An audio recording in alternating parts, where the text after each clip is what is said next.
Merci Seigneur. Alors encore bienvenue à tous. Vous avez été courageux.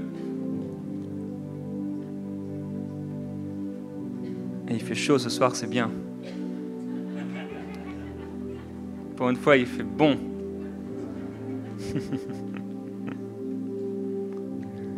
Merci Seigneur.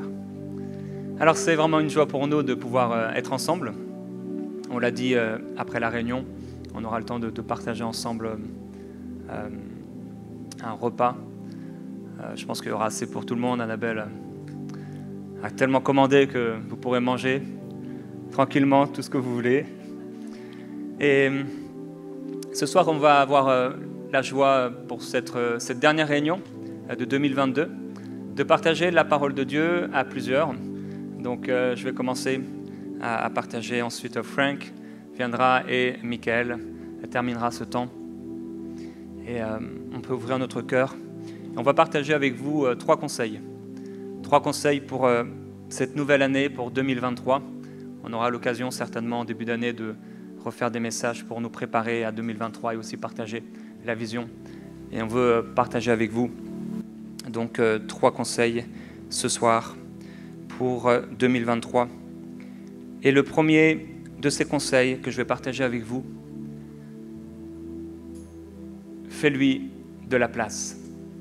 Fais de la place à Dieu. En 2023, il est important que nous puissions faire de la place à Dieu. Et alors que beaucoup vont célébrer demain soir, certains, ce sera la soirée la plus extraordinaire de leur vie. En tout cas, ils en auront l'impression. Nous voulons nous réjouir dans le Seigneur et célébrer ce que le Seigneur a fait pour nous.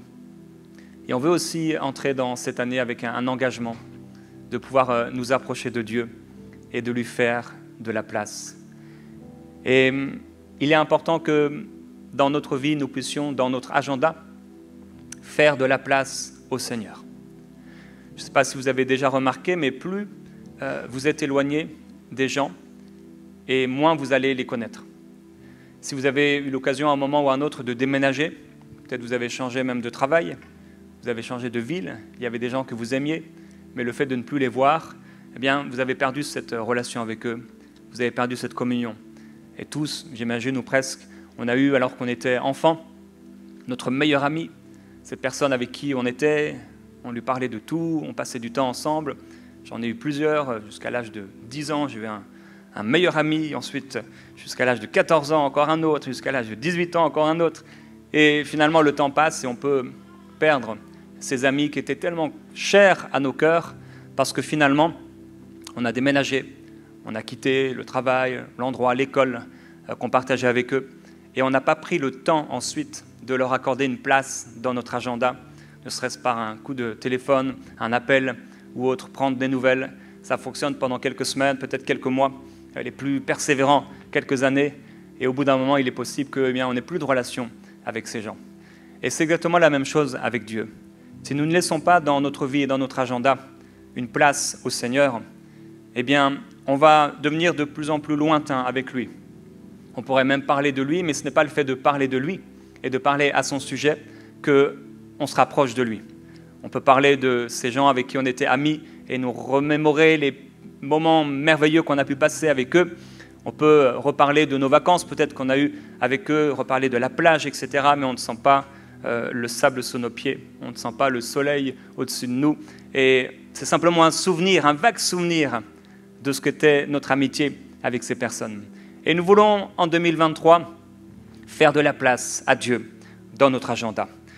Et dans le livre d'Éphésiens, l'apôtre Paul nous encourage, il dit « Veillez donc avec soin sur votre conduite, pas comme des fous, mais comme des sages, rachetez le temps, car les jours sont mauvais. » Donc, il est important de ne pas être comme des fous et de ne pas vivre notre vie comme des fous, comme beaucoup demain soir vont faire la fête comme des fous, en s'imaginant que voilà, c'est ça, il faut manger, il faut boire et il faut profiter de la vie parce que demain nous mourrons. Mais nous savons que nous sommes en train d'accomplir les œuvres de Dieu. Nous sommes appelés à accomplir les œuvres de Dieu et il nous faut laisser une place à Dieu dans notre agenda et ceci de façon quotidienne. Il est important que nous ayons ce moment avec Dieu dans sa parole. Il est important que nous ayons avec Dieu ce moment dans la prière. J'ai fait récemment un sondage sur ma chaîne YouTube. Il y a un peu plus de 8000 personnes qui ont répondu. Et 77%, je crois, des personnes disaient ne jamais, des chrétiens, disaient ne jamais avoir lu leur Bible en entier, du début à la fin. Ça veut dire, j'en conclus, que 77% d'entre nous n'ont jamais lu leur Bible du début à la fin.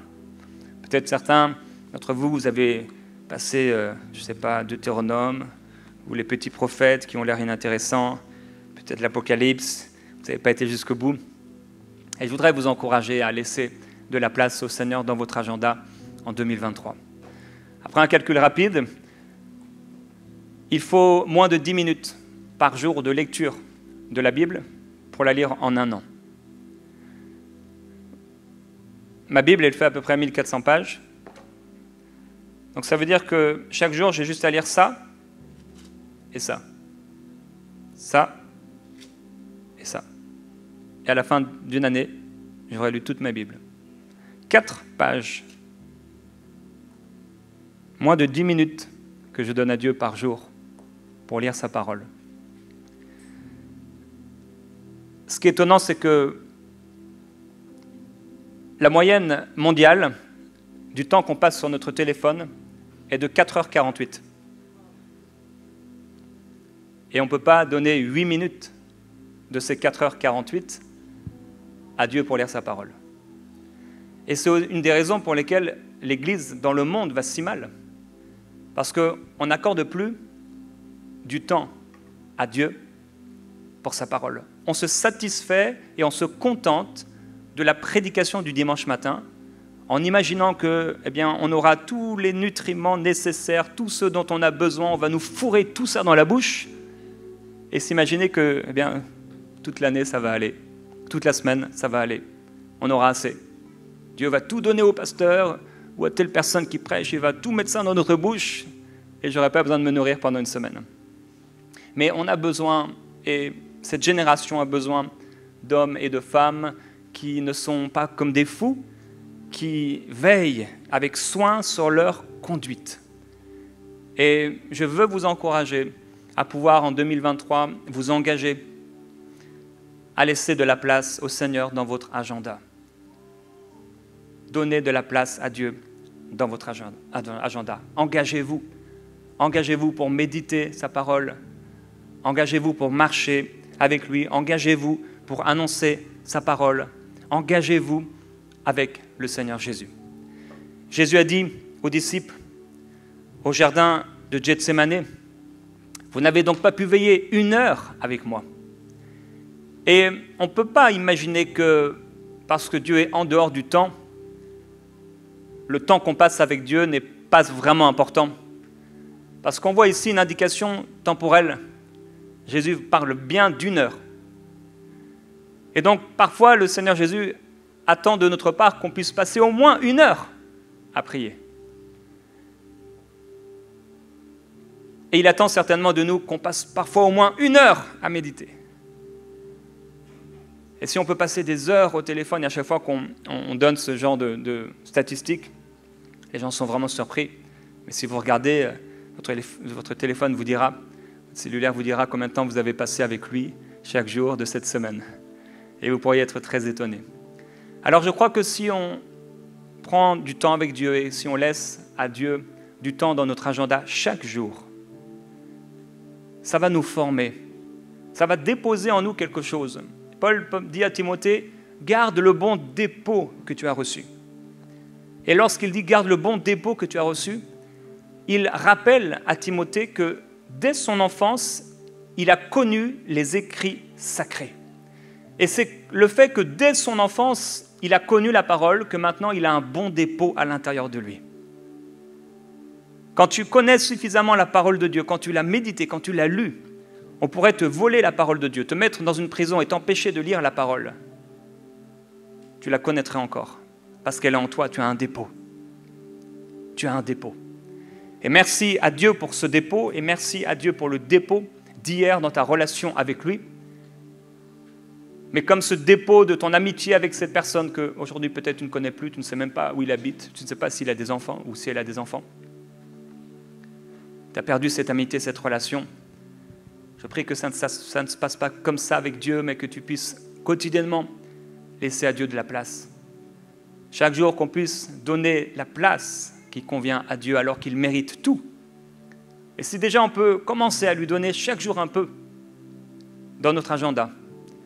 Et de la même manière qu'on peut avoir des agendas bien remplis, parce que c'est ça. C'est que le monde et cette société est devenu tellement rapide, on est chargé, on est intellectuellement constamment, on est pris dans notre travail, on est engagé tellement. Et quand on a un moment tranquille, bien on prend le téléphone, parce qu'en fait on est entré dans une espèce de pattern comme ça où il faut qu'il se passe tout le temps quelque chose. Alors on regarde des vidéos où il se passe tout le temps des choses. Et en fait, on est comme lobotomisé. Et on n'a plus le temps de prendre du temps avec le Seigneur.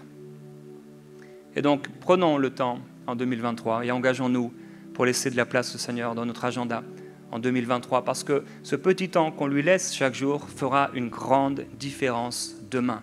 Ça déposera quelque chose en nous de fort, de puissant, qui, au moment où nous en aurons besoin, nous aurons toutes les flèches nécessaires pour pouvoir les tirer, que ce soit sur l'ennemi, que ce soit des flèches de victoire, que ce soit des flèches concernant la volonté de Dieu, pour connaître ce que Dieu veut de nous. La sagesse divine nous sera donnée parce qu'on a la parole. Et le fait de lire, de méditer la parole chaque jour, nous donne le dépôt. On s'habitue à sa voix. Alors, en 2023, fais-lui de la place dans ton agenda. Je vais laisser la place à Frank.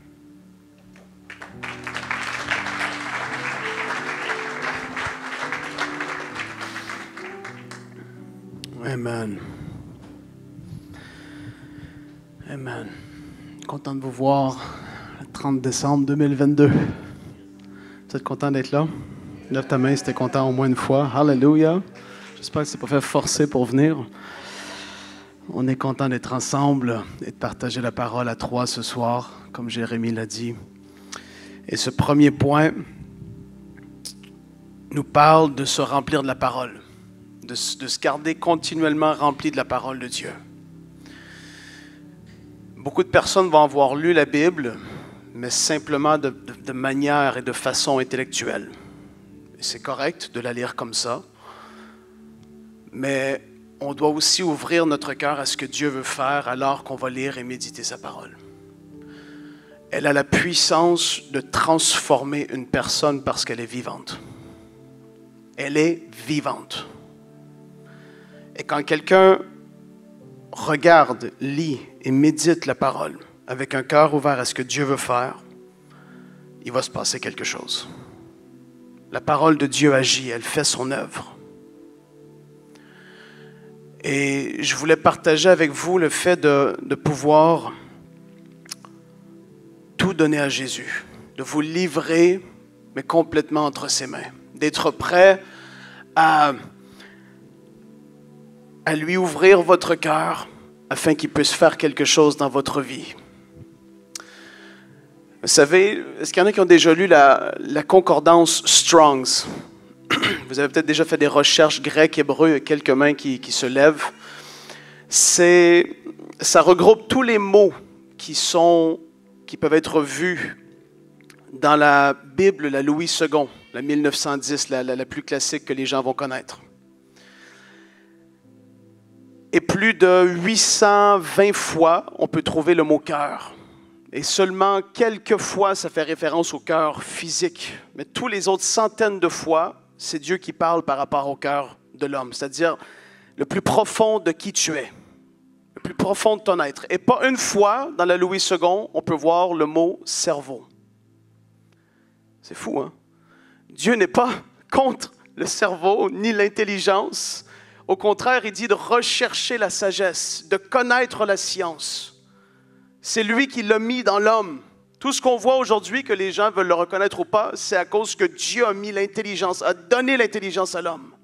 Il a même révélé des choses d'âge en âge.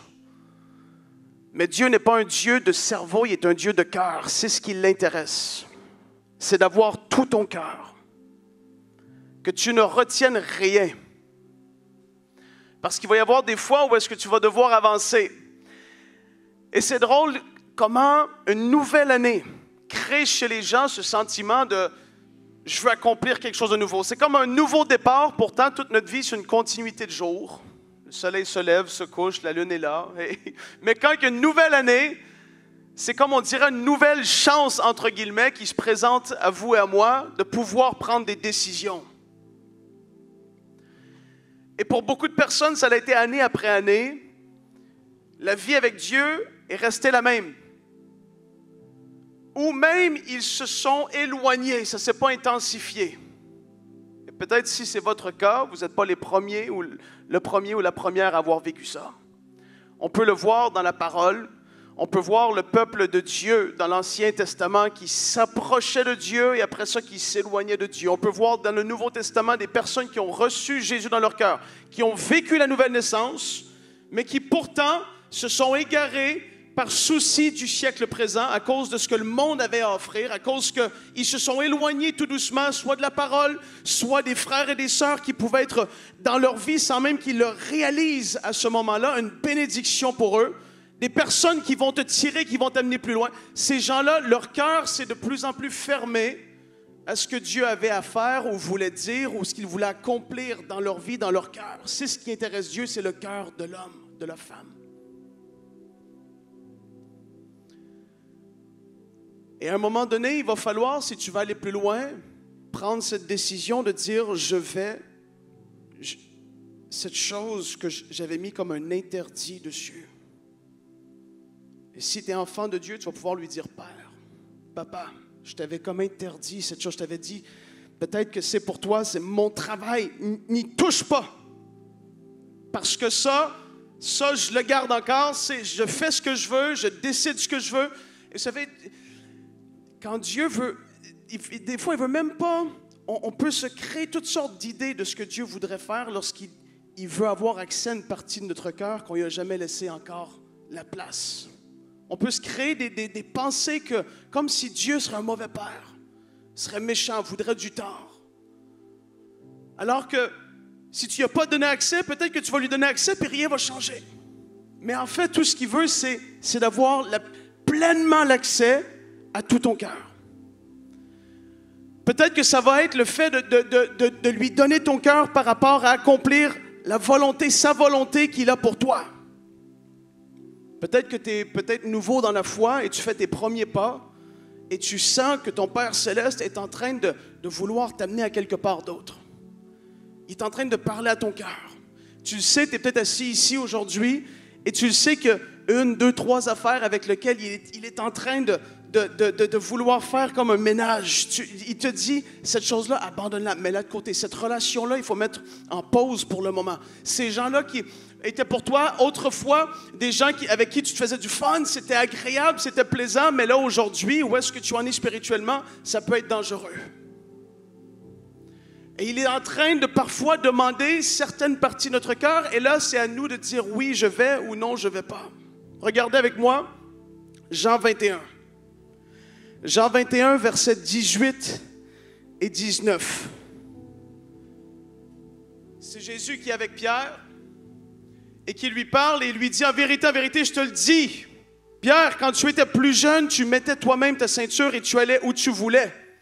Mais quand tu seras vieux, tu tendras les mains et c'est un autre qui attachera ta ceinture et te conduira où tu ne voudras pas. Il dit cela pour indiquer par quelle mort Pierre révélerait la gloire de Dieu, puis il lui dit, suis-moi. Pierre devait être prêt à tout abandonner. Il allait avoir un chemin vers ça, avant d'arriver à cette étape-là, mais Jésus est en train de lui révéler une parole de sagesse, quelque chose inconnu par tous les hommes sur cette terre. Personne ne pouvait dire de quelle façon Pierre allait mourir, mais Jésus est en train de lui révéler quelque chose d'inconnu. Et Pierre, sur le moment, certainement que ça a été fou. Et même que la réaction de Pierre, justement, elle a été, comme plusieurs parmi nous, on aurait peut-être pu... Mais Jean, lui, comment est-ce que lui va mourir? Ils viennent de dire, mais lui, et des fois on est comme ça. Dieu est en train de faire de quoi? Mais elle, ma femme, mais lui, mon mari. Tu vas-tu lui demander de te donner tout? Non, moi je te parle à toi. Jésus lui dit, non, qu'est-ce que ça te regarde, Pierre? Toi, suis-moi. Et des fois, Dieu est comme ça, c'est-à-dire, il met le doigt sur quelque chose, on essaie de se distraire, on veut, mais là il dit, non, regarde pas autour, c'est à toi que je te parle. Tu m'as bien entendu. Et là, aujourd'hui, qu'est-ce que tu vas faire? Jérémie, quand il parlait de méditer la parole, certainement que ça va être une clé extraordinaire. Parce que tu apprends à connaître Jésus. Tu apprends à connaître qui il est au travers des évangiles, et ta confiance en lui, ta perspective sur lui va être façonnée. Et de plus en plus que tu le connais, de plus en plus c'est facile de lui faire confiance et de t'abandonner entre ses mains. C'est comme naturellement dans la vie, Marie, vis-à-vis de sa femme, de plus en plus qu'ils se connaissent, de plus en plus qu'il y a une confiance qui est aveugle, qui s'installe. Parce qu'on sait qu'il ne veut pas de mal. Vice-versa, c'est pareil avec Jésus. Et là, aujourd'hui, qu'est-ce qui est là? Et où est-ce qu'il est en train de te parler? Parce que là, il reste 1 jour et demi avant la nouvelle année. Et ce n'est pas à cause que c'est la nouvelle année que tu prends cette décision, forcément, mais c'est une opportunité que tu as. Les gens vont vouloir tous prendre la bonne décision de perdre du poids. Amen. Moi aussi, j'aimerais bien une coupe de livres. Mais il y a quelque chose de plus important encore. C'est ton cœur, qu'est-ce que tu vas en faire? Matthieu 6, 21 dit, « En effet, là où est ton trésor, là aussi sera ton cœur. » Et je termine avec ça. Ton trésor, il est où? Comment est-ce qu'on a compliqué parfois des messages? Tu sais, quand Jésus serait ici, il regarderait et dirait, « Frank, ton trésor, il est où? » Wow. C'est une phrase. Ça fait réfléchir, ça remet tout comme en ordre. Il y avait des choses, tu te dis, j'ai laissé telle chose trop prendre de place dans ma vie. Tu fais un ménage, ça sort. Telle chose, ça, fini avec ça. Ce sont des voleurs je vais le dire comme ça, un peu de destinée. Ce sont des voleurs qui vont venir t'empêcher d'avancer et d'atteindre la maturité que Dieu t'appelle à avoir. Des places où est-ce que des choses sur lesquelles on a fixé les regards, qu'on a voulu trop, au début c'était une bénédiction, mais après c'est devenu quasiment une malédiction parce que ton cœur s'est attaché à ça plus qu'à Dieu. Ce que Dieu a mis dans ta vie pour un moment, pour éprouver. Parce que Dieu va éprouver les motifs. Il va éprouver le cœur. Il va te mettre quelque chose. Il peut peut-être t'élever à ton travail. Il va voir comment tu réagis. Ce qu'il a mis dans ta vie, peut-être que tu as mal géré. Et aujourd'hui, tu peux dire, non, je vais me réaligner. Mon cœur, mon focus, mes pensées ont été rivées sur cette chose alors que ça a pris trop de place. Dieu, je veux m'abandonner pleinement entre tes mains. Ça, c'est une attitude continuelle de cœur. Tu peux être dans ta voiture et tu es seul, tu n'as pas les enfants qui sont là. Tu as 5 minutes, tu es à la lumière rouge si tu as des enfants. Si vous en avez eu, vous savez ce que c'est. Et là, moi, ça m'arrive, je suis là dans mon auto et t'écoutes un chant, peu importe, et là, Jésus, prends tout. C'est comme tu es juste là. Pas besoin d'être là à l'église forcément pour le faire. Pas besoin qu'il y ait des anges qui soient présents. Tu fais juste, c'est continuellement une attitude de cœur qui est présente en toi.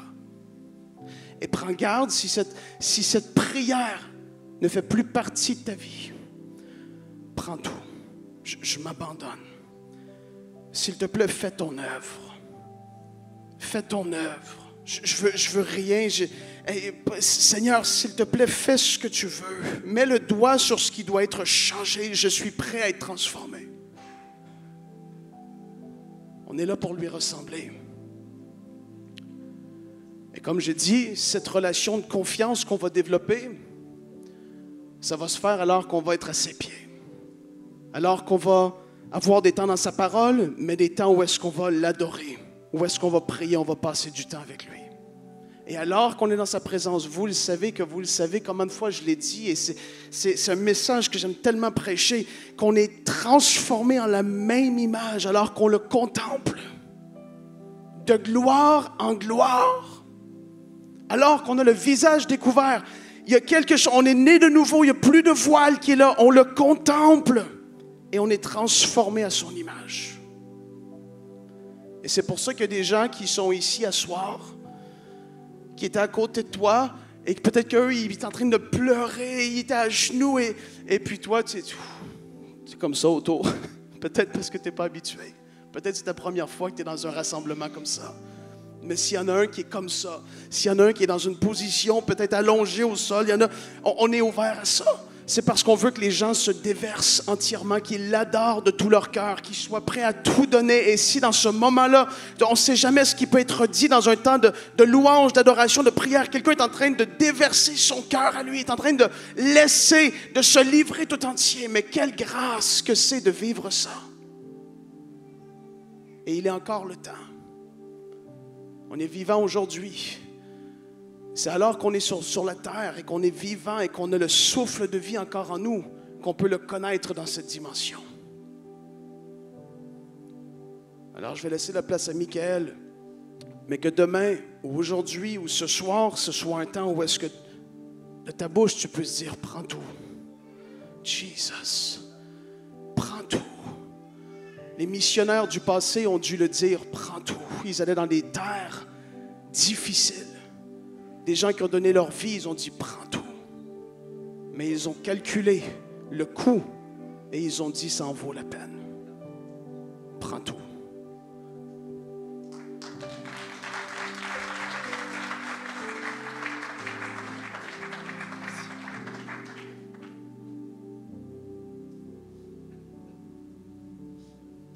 C'est beau de se partager la parole, de se partager le micro.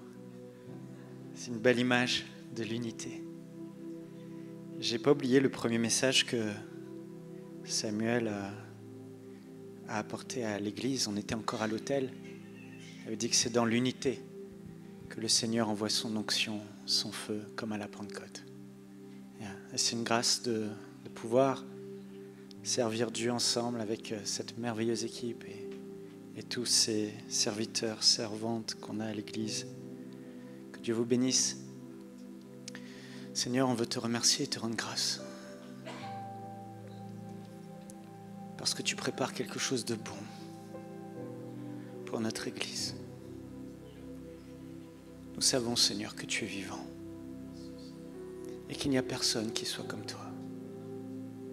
Tu es puissamment élevé. Et on te rend grâce pour l'amour que tu as pour nous. On te remercie d'avoir suscité cette Église, cette famille. On te remercie pour chaque brebis que tu as amenée ici. Et Seigneur, notre prière, c'est que chacun puisse rentrer parfaitement dans tes plans. Que chacun puisse rentrer parfaitement dans sa destinée que tu as écrite d'avance pour lui. Seigneur, merci pour ce que tu vas faire. Que ce qui a été prêché puisse s'accomplir en 2023. Qu'on puisse se tenir dans ta parole comme jamais auparavant. Nous voulons saisir cette opportunité de cette nouvelle année pour prendre les bonnes décisions. Et comme Frank l'a dit, qu'il n'y ait rien qui vienne prendre ta place. Nous rejetons toute forme d'idolâtrie, toute forme d'activité, de personnes, de choses qui peuvent prendre ta place dans nos vies. Parce que tu es notre Dieu. Et en cette fin d'année, nous voulons, oui, dire à notre cœur, tu appartiens à Jésus-Christ. Tu appartiens à ton Père Céleste. Tu appartiens au Saint-Esprit. Tu appartiens à Dieu. Alors, mon cœur, attache-toi à Dieu et donne-toi tout entier à lui. Et fais de lui ton plus grand trésor. Au nom de Jésus. Alléluia. Alors moi, je vais vous partager le troisième conseil. Je l'ai intitulé « Le meilleur endroit où se tenir en 2023 ». Je ne sais pas si, comme moi, vous avez eu l'occasion de voyager. Peut-être que vous n'avez pas voyagé pour les Québécois. Parce que le Québec, le Canada est un très beau pays, il y a de très beaux endroits. Mais j'ai vu les plus belles plages. Je suis allé à l'île Maurice, dans l'océan Indien. Paul, c'est OK hein, si le son est plus bas pour moi, parce que je gère mon intensité. Des fois, j'éloigne, et puis quand c'est plus bas, je crie moi-même plus fort. Mais si c'est trop fort, je ne peux plus rien gérer. Je chuchote. Merci. Et à l'île de la Réunion, dans l'océan Indien, il y a les belles plages, mais la plus belle plage à laquelle je suis allé, c'est à l'île Maurice. Le sable est fin, il y a les beaux lagons, c'est merveilleux, un endroit paradisiaque. J'ai vu de beaux lacs au Québec, au Canada. J'étais dans de superbes endroits, de superbes soirées, de superbes bâtiments. Mais, qu'est-ce qui vous fait rire? Ah, c'est pour ça.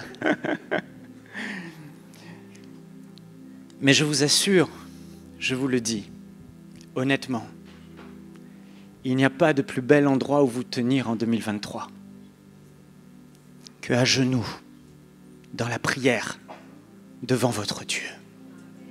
Je lui dis tellement, c'est tellement extraordinaire. Il n'y a pas de meilleur endroit, Père, sur terre, que là, à genoux. Et je ne sais pas si vous l'avez expérimenté, si vous l'expérimentez, ou si vous l'avez expérimenté il y a longtemps et aujourd'hui, ce lieu secret où vous vous tenez à genoux devant Dieu dans la prière est un souvenir lointain ou rare dans votre vie. Mais j'aimerais ce soir vous encourager, alors qu'on se trouve à l'aube de la nouvelle année, vous encourager à prendre cette plus grande résolution, de vous tenir au meilleur endroit en 2023, à genoux devant votre Père céleste, dans le lieu secret de l'intimité de la prière. Il n'y a pas de plus bel endroit.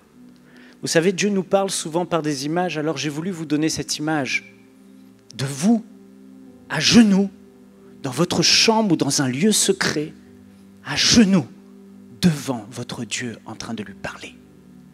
Je voudrais tellement et je prie que cette image puisse vous imprégner et que vous puissiez vous voir, vous, à genoux, chaque jour, dans ce lieu secret, préparé, où vous avez hâte d'aller vous retrouver devant votre Dieu, fléchissant le genou pour lui parler de tout votre cœur et avoir cette relation intime avec lui, parce que c'est la plus belle place qui vous est réservée.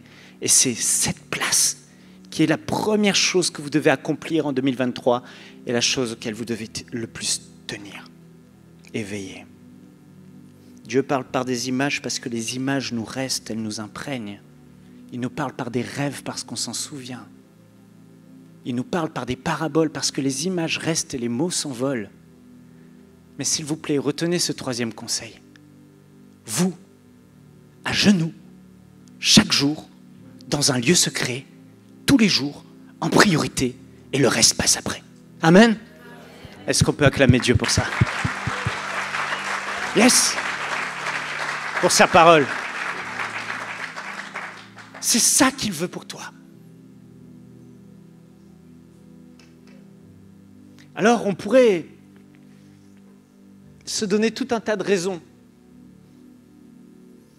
tout un tas d'endroits où on voudrait se tenir, où on regarde cette année, où on s'est tenu. On a parlé de la télévision, Instagram, les réseaux sociaux, les émissions et compagnie, et le travail. Mais ces choses ne doivent pas prendre la place du lieu dans lequel tu dois premièrement te tenir, chaque jour. Et c'est ce que Dieu veut. On peut lire ensemble dans Éphésiens chapitre 3 et au verset 14. C'est l'apôtre Paul qui parle, je vais juste lire le début du verset. « À cause de cela, je fléchis les genoux devant le Père. » Est-ce que tu as un endroit, un lieu secret où tous les jours, tu vas retrouver ton Dieu et tu expérimentes ce bonheur de fléchir le genou devant ton Dieu? L'apôtre Paul le faisait et il dit qu'il fléchissait sans cesse les genoux devant Dieu dans la prière. On peut aller dans l'Ancien Testament et je vais lire dans Daniel au chapitre 10, verset 12. Daniel priait et voici que l'ange de Dieu lui est envoyé. Et l'ange me dit, Daniel, n'aie pas peur, car dès le premier jour où tu as eu à cœur de comprendre et de t'humilier devant ton Dieu, et ici on comprend que quand la Bible dit t'humilier devant ton Dieu, Daniel est rentré dans un jeûne prolongé et il passait du temps dans la prière. Et c'est ça, il s'humiliait devant Dieu dans le jeûne et la prière. Tes paroles ont été entendues et c'est à cause d'elles que je suis venu. Mais comment Daniel priait? On voit comment Paul priait. Et Daniel 6, 11, il monta chez lui dans la chambre et 3 fois par jour, il se mettait à genoux et il priait et louait son Dieu. C'était la même chose avec Élie. Alors si vous avez du mal à vous mettre à genoux, vous pouvez vous allonger, vous pouvez mettre un coussin, une couverture, mais il n'y a rien de plus extraordinaire que l'homme qui a été créé par Dieu s'humilie, s'incline, se prosterne et prie son Dieu qui est au ciel.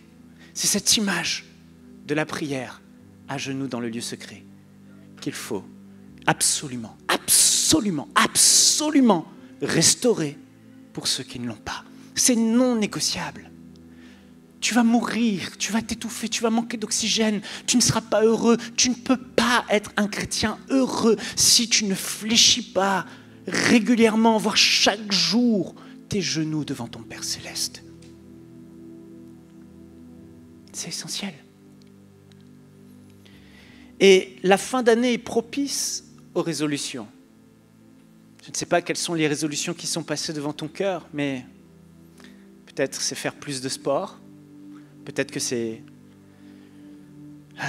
aboutir un projet, lancer un projet, enfin accomplir cette chose, ce rêve que tu as dans ton cœur.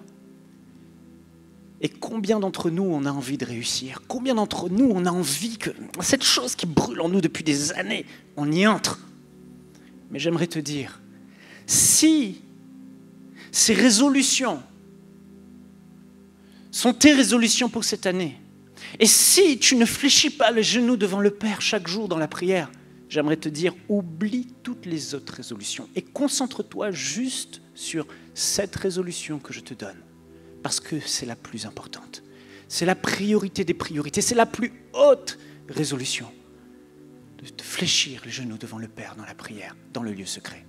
Tout le reste passera quand tu auras réussi celui-ci. Mais si dans ta vie, tu n'es pas en mesure de dire « Moi, chaque jour, j'ai ce rendez-vous avec mon Dieu », alors oublie tous les autres. Tu ferais mal, tu agirais mal. Pourquoi vouloir changer le monde?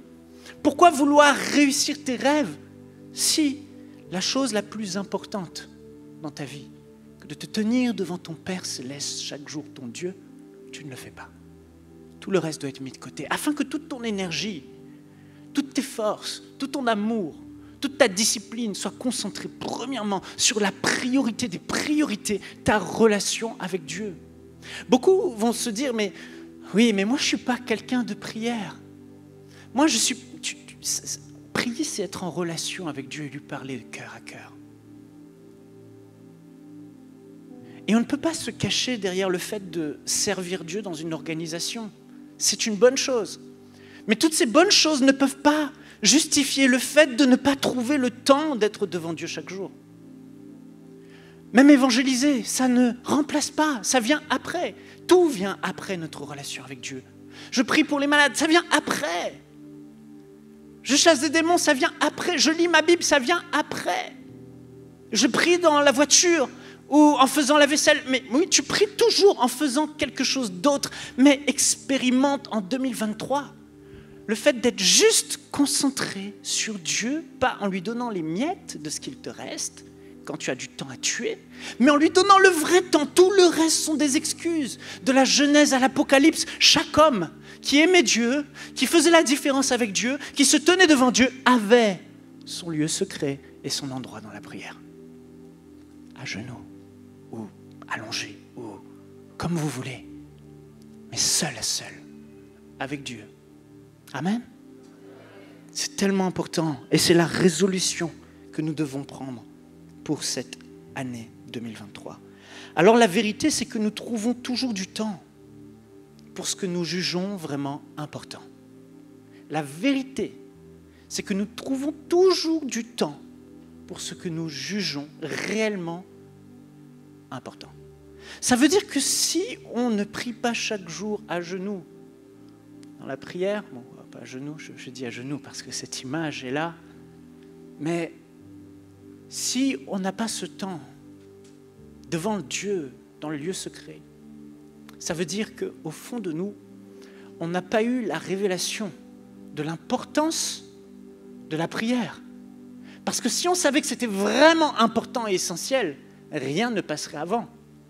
Puisque même brosser les dents semble être plus important, afin que nos dents ne pourrissent pas, on n'ait pas de caries, mais on trouve le temps de se brosser les dents. On trouve le temps de manger tous les jours. On trouve le temps d'aller au travail, parce que c'est important, il faut ramener de l'argent. Mais on ne trouve pas de temps, pas tous, pour la prière. Alors certains, vraiment, vous avez ces temps et c'est merveilleux, et ce sera juste un encouragement pour aller plus loin encore en 2023 et le chercher davantage. Mais pour tous ceux qui vous avez délaissé ce lieu secret, vous ne l'avez jamais connu, s'il vous plaît, que de toutes les résolutions, celle-ci soit la seule qui vous reste, et après reprenez les autres résolutions. Que Dieu vous bénisse en cette année 2023 et qu'il y ait un nouveau départ dans ta relation avec Dieu. Alors, je vais conclure avec plusieurs points en un point. C'est pourquoi la prière est si importante. C'est parce que la prière nous procure le bonheur. Et nous sommes tous à la recherche du bonheur. Mais quand on réalise que la prière est la plus grande source de bonheur que tu peux avoir et que je peux avoir, alors tu envisages la prière non plus comme un exercice qui te demande des efforts, comme ceux qui tous les jours se mettent à courir. J'ai beaucoup d'admiration, je vois là le frère Sylvain, il s'habille, il sort tous les jours, il va courir dans la neige, dans le vent. Je dis waouh!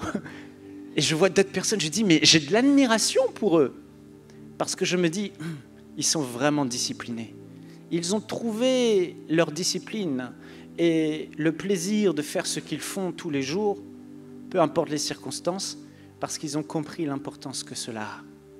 Certains, c'est parce qu'ils veulent être en bonne santé et bien vieillir. D'autres, c'est parce que ça leur procure vraiment du bien-être et de la joie. Ils savent qu'ils en ont besoin. D'autres, c'est juste pour la forme, là, le shape, la musculature ou perdre du poids. Mais il y a toujours une bonne raison qui les motive à braver le froid et à courir, et ils le font. Si tu trouves le bonheur qu'il y a dans la prière, tu seras un homme et tu seras une femme qui, chaque jour, mettra en priorité ce temps devant Dieu. David disait dans le psaume 73 au verset 28, « Pour moi, mon bonheur, c'est de m'approcher de Dieu. » Frères et sœurs, combien de fois, lorsque je me tiens à genoux, je dis, « Seigneur, il n'y a pas de meilleur endroit que là. Seigneur, c'est là où se trouve ma place. Seigneur, je suis dans mon univers comme un poisson dans l'eau. C'est là. Je suis né pour être là. Je ne suis pas né pour tenir un micro et prêcher. Je ne suis pas né avant tout pour être autre chose que celui qui se tient devant son Dieu à genoux dans la prière, à lui parler, prosterné devant lui, à lui déverser mon cœur. Il y a du bonheur. C'est comme de l'oxygène. Sincèrement, quand vous le faites, de tout votre cœur, concentré, c'est que du bonheur. C'est le plus grand bien et David le savait.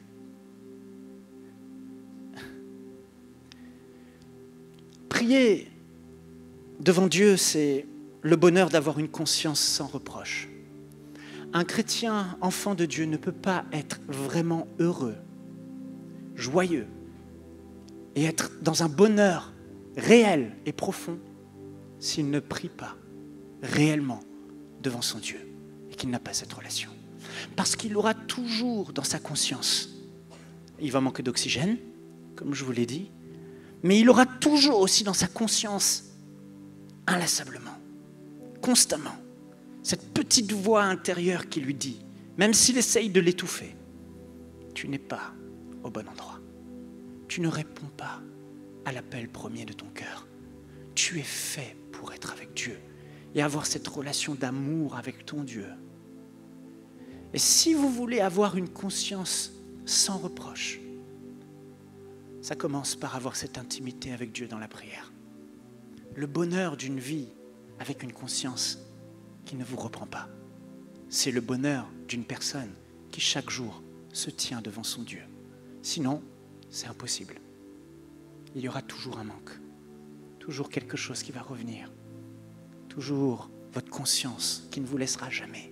Ta place, c'est là, dans le lieu secret. C'est là ta place. La prière, c'est le bonheur d'une vie sans inquiétude, car celui qui prie se décharge sur Dieu de tous ses soucis. Il est possible, frères et sœurs, de jouir d'une vie sans inquiétude. Quand bien même les plus gros défis et les plus grosses montagnes sont devant vous, vous restez en paix, sans inquiétude. Pourquoi ? Parce que vous avez développé cette habitude d'aller dans le lieu secret et de vous décharger sur lui de tous vos soucis. J'ai essayé de me décharger de mes soucis sur ma femme, ça ne fonctionne pas. J'ai essayé de me décharger de mes soucis sur mon ami Jérémie, ça ne fonctionne pas. J'ai essayé de me décharger de mes soucis en réfléchissant et en raisonnant et en travaillant fort, ça ne fonctionne pas. Mais il y a un endroit où lorsque je rentre accablé. Je commence avec larmes, je commence avec tremblement, je commence avec inquiétude, mais je me déverse sur lui. Je lui donne tous mes soucis et mes fardeaux. Je lui dis, Seigneur, j'ai fait du mieux que je pouvais. Maintenant, c'est à toi de faire ta part. Tu es mon Père et tu m'aimes et tu as donné ce qu'il y avait de plus précieux pour moi. Tu as sacrifié Jésus-Christ, ton Fils unique. Combien j'ai de la valeur à tes yeux. Tu ne m'abandonneras pas, tu ne me délaisseras pas. Je te fais confiance. Je me relève, le cœur libre, déchargé de tous mes soucis, avec une paix surnaturelle. La paix de la présence de Dieu, la paix de celui qui se confie en Dieu. Et ce bonheur infaillible de Dieu et de la conscience que Dieu m'a écouté. Et la paix et la certitude qu'il est avec moi, qu'il ne me délaissera pas, qu'il ne m'abandonnera pas, mais qu'il sera là. Le Dieu Tout-Puissant, qui entend lorsqu'un malheureux crie, qui entend comme un bon père lorsque son enfant fait appel à lui et qu'il ne tardera pas à l'exaucer promptement s'il ne doute pas en son cœur. Amen. C'est le bonheur de la prière. Tu rentres accablé, tu ressors libre et en paix. La prière, c'est le bonheur d'exprimer ton amour à celui que ton cœur aime. La prière, c'est le fruit de l'expression de ton amour. La prière, c'est le bonheur de donner plus que recevoir par l'intercession. Tout homme et toute femme matures dans la prière vont vous dire que l'intercession, l'adoration, bien sûr, comme je l'ai dit, exprimer son amour pour Dieu par l'adoration, la louange, on le fait à chaque fois.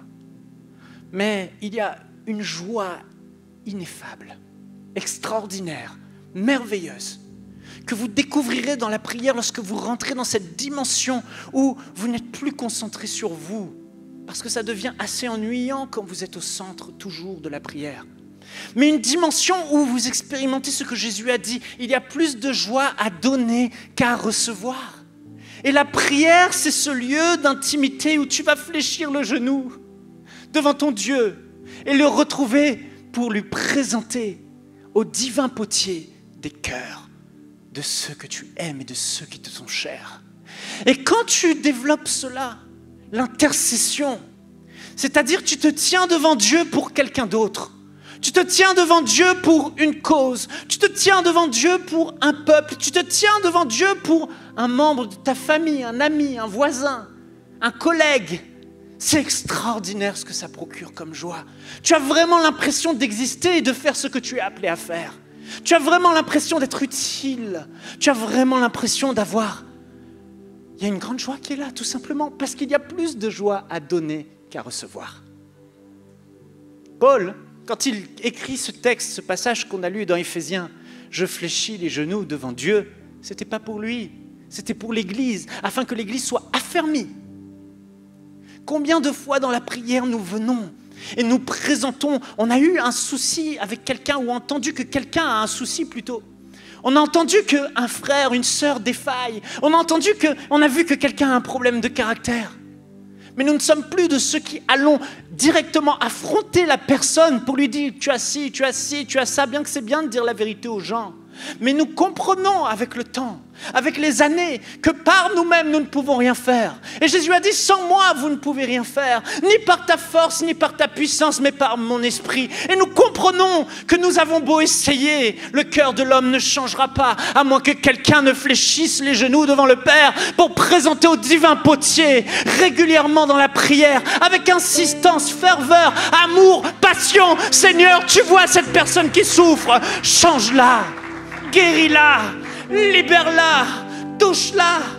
Et tu contemples après la joie de voir Dieu travailler dans le cœur de cette personne et libérer, guérir, sauver, toucher, transformer, affermir cette personne. Daniel se tenait en prière, pas pour lui, mais pour le peuple. Alors il y a un bonheur extraordinaire en 2023 pour toi. Dans le fait juste de fléchir les genoux, prier, et de dire, Père, je commence par l'adoration. Ça prend des formes différentes à chaque fois. Mais je suis là devant toi, Papa. Oh, devant le Dieu des cieux. Devant le Dieu extraordinaire. Père, j'ai entendu parler de cette sœur qui souffre. Il y a telle situation, tel besoin. Interviens. Transforme-la. Guéris-la. Ou pourvois. Seigneur, ces âmes dans ce pays ont besoin de toi. Le Québec a besoin d'être sauvé. Me voici comme une sentinelle devant toi. Mes prières sont efficaces. Parce que ta parole dit que la prière fervente du juste est d'une grande efficacité. Père, je t'en supplie au nom de Jésus. Souviens-toi de ce peuple québécois. Souviens-toi de ceux qui habitent en Estrie. Souviens-toi de tous ceux à qui on a témoigné de toi. Souviens-toi de sauve-les, touche-les, libère-les. Il y a énormément de bonheur là-dedans, beaucoup plus que tous les plaisirs que vous pouvez trouver dans ce monde, parce qu'il y a plus de joie à donner qu'à recevoir. Le bonheur de son onction se trouve dans la prière. Frères et sœurs, l'onction, c'est la présence de Dieu qui vient sur vous comme de l'huile qui coule. Elle coule sur vos vêtements, elle s'imprègne de vos vêtements, elle coule sur votre peau, elle s'imprègne de votre peau, de votre cuir chevelu, de tout votre être. Et cette onction est si merveilleuse. Il n'y a rien de semblable à l'onction du Saint-Esprit. Parce que quand l'onction de Dieu est sur vous, ce qui est extraordinaire, c'est qu'elle opère tout seul. Vous n'avez pas à demander à ce que la bénédiction de Dieu vous touche ou agisse. Quand l'onction de Dieu est sur la vie d'une personne, elle véhicule d'elle-même la bénédiction et elle opère dans toutes les sphères de votre vie, comme cet homme Obed-Édom, chez qui on a amené l'arche de l'alliance dans lequel se trouvait la présence de Dieu. Et Obed-Édom a accueilli l'arche chez lui. David ne voulait pas parce qu'un homme l'avait touché, il ne fallait pas toucher, et puis il est mort. Et Obed-Édom, en 3 mois, la Bible dit que lui, sa maison et tout ce qui lui appartenait était béni. Lui, sa maison et tout ce qui lui appartenait était béni. Parce qu'il a accueilli l'arche chez lui. La présence de Dieu chez lui. Et on a là cette image extraordinaire. Je vais vous donner un grand secret. Certains prédicateurs disent « Activez votre foi pour être béni et que la bénédiction, vous vous accaparez de cette bénédiction. » Enfin, ça les regarde. Moi, je préfère ce que Jésus a dit. Matthieu 6, 33. Recherchez premièrement le royaume de Dieu et sa justice, et toutes ces choses vous seront données par-dessus. La réalité, c'est que la Bible ne dit pas qu'on doit poursuivre la bénédiction et activer notre foi pour avoir la bénédiction. La Bible dit qu'il faut poursuivre Dieu et Dieu lui ordonnera à ce que la bénédiction, elle, te poursuive. Que la bénédiction s'attache à toi. Et voyez-vous, l'onction du Saint-Esprit, elle se trouve où? Elle se trouve où? Il n'y a qu'un seul moyen de voir l'onction et l'huile de l'onction couler sur vous. Vous êtes là, vous saluez quelqu'un et tout à coup, un démon se manifeste. Vous saluez une personne et tout à coup, elle est guérie. Vous êtes là et vous dites bonjour à une personne et elle s'écroule, elle est convaincue de péché. On a vécu ce genre de choses, ça n'arrive pas tous les jours. Mais quand j'ai vécu ce genre de choses, ce qui m'a étonné, c'est que j'ai constaté que l'onction, on ne la ressent pas toujours. Mais ce n'est pas parce que tu ne la ressens pas qu'elle n'est pas réelle. Elle était réellement là et elle est réellement là et elle est réellement vivante. Mais cette onction, tu ne vas pas toujours la ressentir physiquement. Mais comment on la reçoit? Dans le lieu secret. Lorsque tu pries, lorsque tu te tiens dans ce lieu où Jésus a dit que ton Père qui donne l'onction se trouve. Le lieu de la prière. Et c'est là, frères et sœurs, cette onction qui te donne la sagesse, la révélation, cette onction qui te fait réussir tout ce que tu entreprends. Jérémie 17,7 dit « Béni l'homme qui se confie en l'Éternel et dont l'Éternel est l'espérance. Il est comme un arbre planté près des courants d'eau dont le feuillage reste vert et il ne cesse de porter du fruit. » L'onction du Saint-Esprit fait que constamment, tu restes frais. Constamment, tu portes du fruit. Et mon dernier point, c'est la prière, c'est le bonheur de bâtir ta vie et de bâtir l'histoire avec Dieu. C'est merveilleux, c'est extraordinaire. Celui qui prie, c'est celui qui bâtit avec Dieu. Celui qui ne prie pas, c'est celui qui bâtit avec ses propres forces. Un homme qui prie est un homme qui a un cœur humble. Parce qu'il sait que, par ses propres forces, il n'y arrivera pas. Mais qu'il a besoin que Dieu intervienne. L'humilité d'un cœur se mesure à la grandeur et à la qualité de sa vie de prière et de son intimité avec Dieu. Parce que ceux qui pensent que par eux-mêmes ils vont y arriver, ils ne prient pas. Pourquoi prier? Je vais travailler encore plus fort. Pourquoi prier? Je vais encore, par mes propres forces, y arriver, mon intelligence y arriver. Mais l'apôtre Paul et Daniel, la Bible dit que tous les deux, de leur génération et de leur temps, étaient parmi les hommes les plus érudits, les plus intellectuels de l'époque. Daniel, sa sagesse et son intelligence surpassaient celles des autres. Paul était l'un des plus élevés dans les pharisiens. Et pourtant, ces deux hommes ne cessaient de prier parce qu'ils avaient compris que ce n'est pas seuls qu'ils vont bâtir, mais c'est avec Dieu qu'ils doivent bâtir. Dis à ton voisin, tu dois bâtir avec Dieu. Dieu ne veut pas être spectateur. Il veut être avec toi l'acteur principal de cette histoire. Il ne veut pas que tu travailles pour lui, il veut que tu travailles avec lui. J'aime ce que Catherine Kuhlman disait, cette grande femme de Dieu. Elle disait, je travaille de toutes mes forces, comme si tout dépendait de moi. Et je prie de toutes mes forces, comme si tout dépendait de Dieu. Dieu ne veut pas qu'on reste oisif à juste prier, prier, prier. Il veut qu'on agisse. Mais il veut que dans nos cœurs, il y ait cette dualité, cet équilibre parfait entre j'ai fait ma part et je sais que ça ne suffira pas. Maintenant, je prie parce que Seigneur, je veux que toi, tu fasses ta part. Et sans toi, on n'y arrivera pas. La prière, c'est le seul lien qu'il y a entre le ciel et la terre. Et à moins qu'un homme ne prie, il ne verra pas Dieu intervenir dans sa vie. Plus tu vas prier et plus Dieu va intervenir. C'est cette prière qui va activer les anges pour t'exaucer. Cette prière qui va ouvrir le ciel. Jésus dit, et voyez comment Jésus était consacré et se tenait devant le Père. Désormais, vous verrez le ciel ouvert et les anges de Dieu monter et descendre. Parce qu'il y a des anges qui sont là et qui attendent que notre vie de prière devant le Père soit activée. La Bible dit que dès lors, dans ce passage qu'on a lu, que Daniel a eu à cœur de comprendre et de s'humilier devant Dieu, entre parenthèses, dans le jeûne et la prière, ses prières ont été entendues et l'ange lui a été envoyé. Il y a une réalité invisible et des anges qui sont là.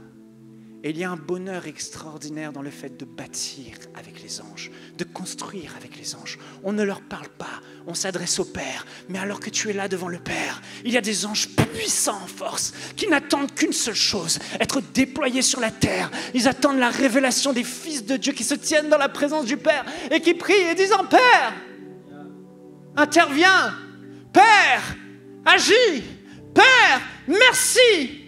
Père, je te rends gloire et grâce parce que tu le fais au nom de Jésus. Et dans la prière, ils règlent les dossiers. Dans la prière, ils réécrivent l'histoire. Dans la prière, ils bâtissent leur vie. Dans la prière, ils bâtissent leur foyer. Dans la prière, ils bâtissent leur ministère. Dans la prière, ils reçoivent la provision. Dans la prière, toutes choses sont faites en collaboration avec le ciel. C'est ce qui se passe quand un homme prie. Et qu'en 2023, l'activité angélique soit là. Tu t'adresses au Père, le Père entend, le Père déclare la parole dans le ciel. Les anges sur la parole de Dieu agissent pour accomplir et exaucer ta prière. Alléluia. Et il y a ce bonheur merveilleux de bâtir avec Dieu. C'est quand Dieu, tu te tiens devant lui et tu entends sa voix. Dès le premier jour où tu as eu à cœur de t'humilier, c'est-à-dire de prier, de chercher ma face, dès le premier jour, tes prières ont été entendues. Et ce que Dieu a fait, c'est qu'il l'a envoyé au moment où il a prié, il a commencé à chercher Dieu dans la prière, il a envoyé un ange pour venir parler, transmettre un message à Daniel, afin que la parole de Jérémie s'accomplisse dans Jérémie 33:3 qui dit « Invoque-moi et je te répondrai et je t'annoncerai de grandes choses, des choses cachées que tu ne connais pas. » Il y a des mystères cachés. Il y a des choses que l'homme ne connaît pas autour de toi, mais que Dieu veut te révéler en 2023 à toi. À toi. Ces secrets que il y a dans son cœur. Ces destinées qu'il a pour toi. Ces situations qu'il veut collaborer avec toi, où tu vas devenir l'ami intime de Dieu, où c'est plus toi uniquement qui te confie à Dieu, mais c'est Dieu lui-même qui vient confier ses plans à son ami. Comme Jésus l'a dit, je ne vous appelle plus mes serviteurs, mais je vous appelle amis, parce que les serviteurs ne savent pas ce que font le maître, mais aux amis, ils confient ce que font. Ils confient ses plans. Alors en 2023, expérimente cette relation si excitante avec Dieu et qui te donne des songes, des visions, des rêves, des révélations.